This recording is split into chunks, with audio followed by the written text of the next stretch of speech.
Hey, welcome back to the Shattered Mindset Podcast. Wisdom from life's turning points and defining moments. I'm your host, Melvin Larry, and it's so good to be here with you. So, I want to talk to you about something that's been sitting in my head for a while now. And it's one of those ideas that starts in one place and then you start seeing it everywhere in people around you, in yourself, in conversations you've had 100 times without realizing what you were actually looking at. It starts with something called the Peter Principle. Now, traditionally, this is a corporate concept, management theory. The idea is that people in organizations tend to keep getting promoted based on their current performance until they eventually reach a level where they're no longer effective. They rise to their level of incompetence, as the saying goes. But here's where it got interesting for me. The more I sat with that idea, the more I realized it doesn't just describe organizations. I think this happens in life. I think people can slowly stop growing without ever realizing they've stopped. And I want to be clear about something. I'm not talking about failure. I'm not talking about someone losing everything or hitting rock bottom. That's actually the tricky part here because the version I'm describing doesn't not just look dramatic or something like that. Sometimes stagnation looks respectable. Sometimes it looks stable, even looks successful. And that's exactly what makes it dangerous. You can be fully functional and still no longer evolving. You can be productive and still be emotionally parked. You can have years of experience and still not be expanding. The older I get, the more I'm convinced that growth is not automatic. Time passing doesn't mean a person's growing. Some people are genuinely changing. Others are just aging. And eventually, life reveals the difference, whether we're willing to admit it or not. When you're young, growth kind of gets forced on you. Everything is new. You're learning, failing, adjusting, figuring things out. Life itself keeps moving you. But somewhere along the line, for a lot of people, that stops, not because they made a conscious decision to stop growing. Life just happened. Responsibilities came, disappointments came, success came, even comfort came. And a little by little, without realizing, some people stop becoming. That's the word I keep coming back to. Not achieving, not performing, not maintaining, becoming, because there's something about life that can quietly shift a person from growth mode into maintenance mode. And maintenance mode can feel so normal after a while that you just stop questioning it. You stop putting yourself in new environments, stop challenging your own thinking, stop taking emotional risks. You stop even imagining new possibilities for yourself, not out of laziness, sometimes out of sheer exhaustion. Sometimes because you finally survived a hard season and reached some stability and you're not interested in rocking the boat. I get that. You look, there's nothing wrong with one piece after chaos or consistency after uncertainty. But I do think there's a line between peace and stagnation. And a lot of people cross it quietly. I've watched people reach a point where they stop dreaming while still functioning just fine. And look, maybe some of you just listening now, exactly, you might even know what I mean. Exactly what I mean. You show up, you handle your responsibilities, you pay your bills, you take care of people around you, but internally, something feels paused, not broken, just paused. Like life became repetitive in a way that no longer stretches you. That's what I want to get into today. Now, here's something else I think about. Sometimes people don't even realize they've accepted a ceiling because life conditioned them to stop expecting more from themselves. Not more money or more status, more growth, more depth, more aliveness. Life has a way of doing that, especially after enough disappointments. You try something, it doesn't work. You trust someone and get hurt. You push hard and feel overlooked. And eventually, some people stop stretching, not because they've lost the ability, but because they've decided it's no longer worth the energy. I think there are people listening right now who aren't physically tired nearly as much as they're mentally tired from carrying old disappointments. And that's important because disappointment changes people when it isn't processed correctly. Sometimes it matures you, other times it quietly shrinks you.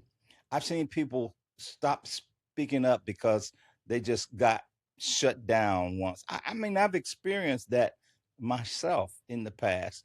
People stop dreaming because life didn't unfold the way they imagined.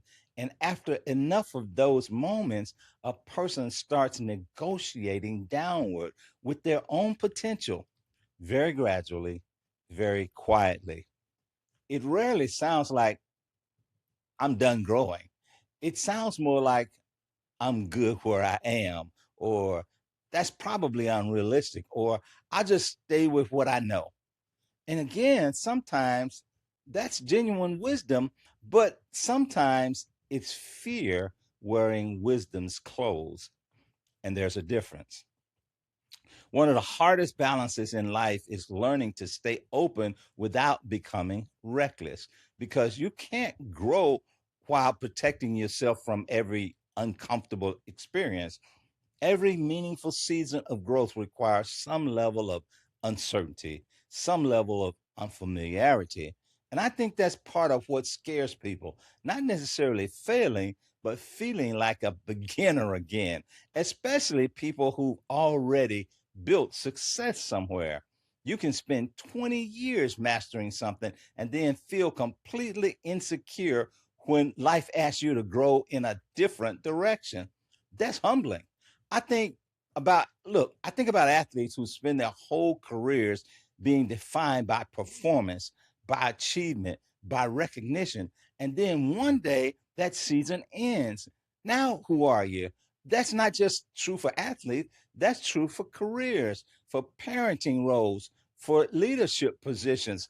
Listen, I told my son when he was playing football, I said, look, don't just let everything hinge on football because hey, look, I'm not speaking negative, but you could be just, one injury away from ending it all. You got to think beyond that, and not only that, but when people stop doing those things, they just have to shift. And look, sometimes life changes faster than identity does. And so you got to think about how you can shift your identity.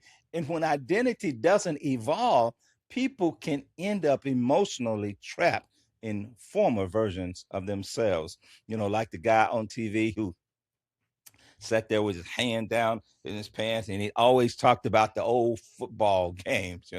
Look, that's why I think real reflection matters so much, not just replaying frustration and old memories, not mentally arguing with someone from 10 years ago. I mean, the honest kind of reflection where you sit with yourself long enough to ask, what patterns keep showing up in my life? What beliefs am I still operating from? What version of myself am I still protecting? What fear keeps quietly influencing my decisions? Those questions are uncomfortable, but growth almost always starts with uncomfortable honesty. And I think this is exactly why some people keep evolving throughout life while others slowly harden over time. Some people stay teachable, others become convinced they already know enough. Some become more reflective, more grounded, more interesting. Others become emotionally frozen. still reacting from old pain, still operating from fears they never actually addressed. The thing is, intelligence alone doesn't guarantee adaptability. And adaptability might genuinely be one of the greatest life skills a person can develop, the ability to adjust without losing yourself, the ability to learn without feeling threatened by learning. That's not weakness, that's real maturity. Environment plays a huge role in this also, and I don't think people give it enough credit. If you stay in environments where nobody is growing, stay in the same starts to feel normal. If you stay around people who stop dreaming, dreaming starts to feel unrealistic. Sometimes people don't need more motivation, they need new exposure. Exposure teaches things in ways that routine simply can't, and even teaches thinking in different ways. And a lot of people are also not living from conscious decisions, they're living from inherited programming. You hear what I said? They're living from inherited programming rather than conscious decisions. Inherited programming from childhood, from culture, from survival, from environments they never examined deeply enough. And some people are still living emotionally from rules they absorbed at 12 years old, still shrinking because of old criticism, still avoiding things because of an embarrassment that happened decades ago. And life's moved on, but internally, they haven't fully moved with it. So life just kind of leaves people behind. And awareness is what breaks that cycle, because once you see a pattern, you're no longer completely controlled by it. You may still wrestle with it. Old thinking will still show up sometimes, but awareness gives you the opportunity to interrupt the cycle instead of unconsciously repeating it. And that matters. Now, let me say something I want you to be clear about.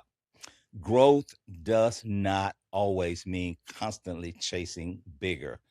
Sometimes growth means becoming healthier emotionally, more present, more disciplined, more honest, more self aware. Sometimes the greatest growth isn't external at all, it's internal alignment. I've seen people spend years climbing externally while quietly declining internally.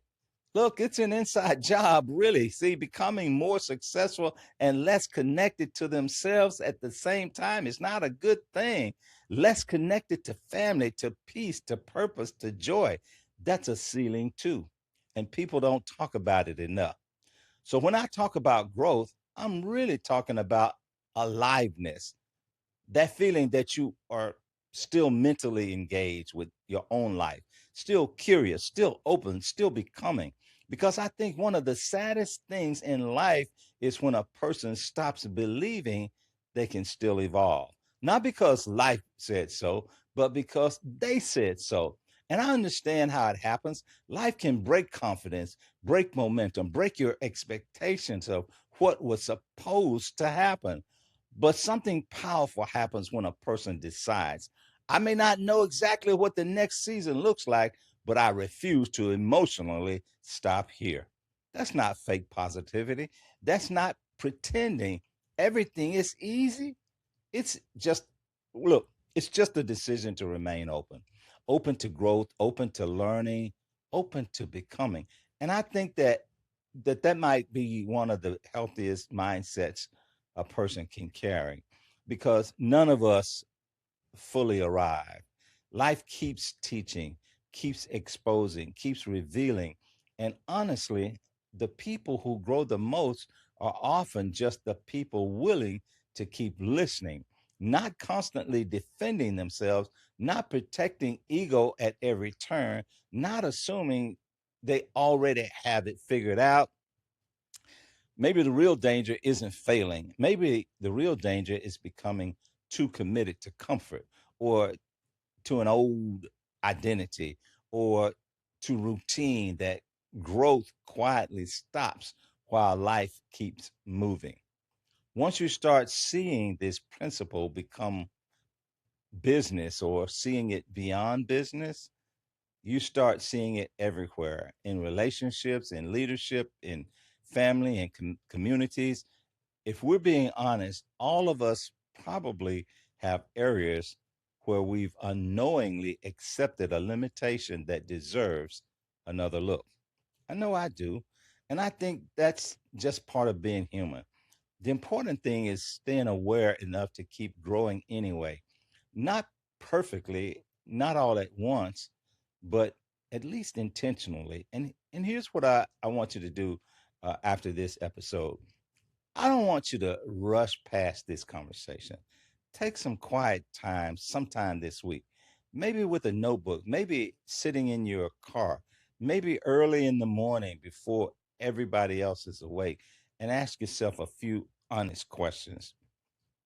Where in life have I stopped stretching? Where have I become more protective than open? What part of me is still operating from an old version of myself? What have I quietly accepted about myself that I may need to challenge again? And maybe the biggest one, am I still becoming or have I mainly shifted into maintenance mode? Look, don't answer these questions like in a hurry or something. Sit with them because awareness changes things. And sometimes growth doesn't start with a big decision. Sometimes it starts with finally being honest about where you've emotionally stopped moving. Maybe write down one area of your life where you know growth has slowed down. Not to judge yourself or to shame yourself, just to acknowledge it honestly. And then ask yourself, what's one small way I can become open again? One conversation, one book, one decision, one new environment, one uncomfortable step, one thing that interrupts the routine. Because growth usually doesn't return all at once, it returns through movement. So I want to leave you with this. The question isn't, have I reached a ceiling? The better question is, have you stopped challenging the one you accepted? Think about that. And then until the next time, keep adapting, keep evolving, and keep reaching for those new horizons. Check out the next video, then like this, subscribe, and share it with someone else you know. We'll see you the next time on the Shattered Mindset Podcast. Take care, take charge. God bless.